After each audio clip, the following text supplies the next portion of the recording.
Σάββατο 19 Φεβρουαρίου. Club Nuovo and Shark Energy Drink proudly present Professional Sinners. Δεν πά να λέμε ότι θέλουμε. Όταν τους είχαμε πρωτοδεί, κάτι στη ζωή μας ειλικρινά είχε παιχτεί.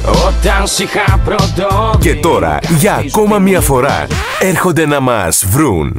Σάββατο 19 Φεβρουαρίου. Professional Sinners, Club Nuovo. Ο πιο hip-hop συνδυασμός του χειμώνα. 20 ευρώ, open bar, open bottle. Πληροφορίες και προκρατήσεις 9685 8545.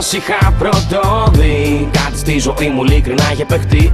Κάτι είχε συμβεί μα δεν το είχα καταλάβει. Όταν έβγαλες φωνή, μπορώ να πω πως αρχικά είχα σοκαριστεί. Το μήνυμα εστάλημα δεν το είχα λάβει. Εκεί που είσαι, μη ζητάς αγάπη, γιατί δεν σ' ακούω τώρα. Όμως το μισός μου υπάρχει. Μην εκεί που είσαι, μέσα στην απάτη, γιατί πέρασε η ώρα και η ελπίδα δεν υπάρχει.